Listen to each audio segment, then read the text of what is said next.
Selamat datang di Beetle Channel, semoga kita bahagia. Jangan lupa subscribe, like, komen dan share agar channel ini semakin berkembang. Terima kasih. Novel Kemenangan Dalam Hidup, bab 2536. Apakah Anna Lau dan yang lainnya menyebutkan batas waktu cinta ini? Di Jasper berpikir sejenak dan menanyakan detail cintanya. Bagaimanapun, ini memang kesempatan langka, meski ada banyak hal aneh di tengahnya, tidak ada salahnya untuk memahami detailnya terlebih dahulu. Anna Lau dan yang lainnya mengatakan bahwa rapat pemegang saham Thames akan diadakan sekitar setengah bulan.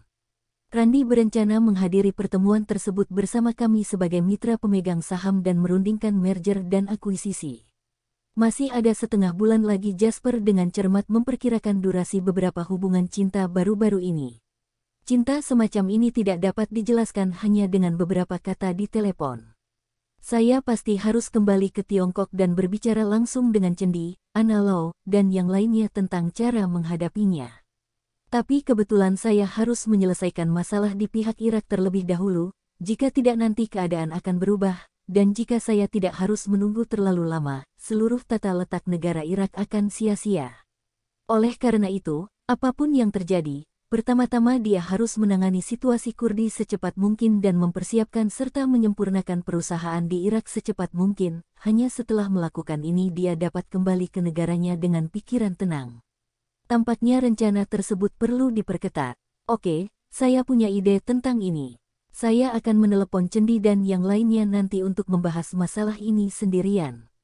Setelah Jasper mengatakan ini, dia siap menghubungi Adub. Terakhir kali dia bertemu secara diam-diam dengannya di Masjid Adub, dia meninggalkan informasi kontaknya. Saat itu dia secara khusus berpesan untuk tidak memberitahu orang lain tentang nomor telepon tersebut.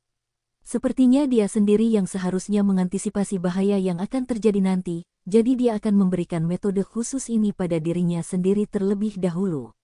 Jasper baru saja hendak menelepon ketika tiba-tiba sebuah detail dari kata-kata Rowan terlintas di benaknya.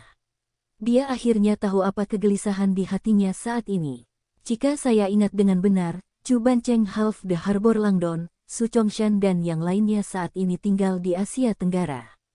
Jika itu hanya sebuah konsorsium biasa, tidak peduli seberapa kayanya, ia tidak terlalu mengenal kota Hong Kong, akan sulit untuk menimbulkan ancaman sebesar itu bagi Randy. Dalam waktu singkat sudah dianggap sebagai ular lokal di kota Hong Kong. Namun jika kota tersebut telah menjalankan kota pelabuhan selama hampir separuh hidupnya, hal ini sangat beralasan.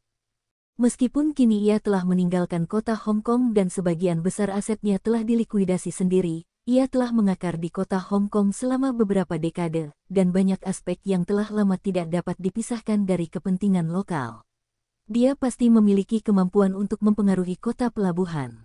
Meski tidak banyak, dia tetap sekurus unta dan lebih besar dari kuda. Dia jelas tidak sebanding dengan orang baru seperti Randy. Rubah tua, aku hampir tertipu olehmu. Jasper bergumam pada dirinya sendiri.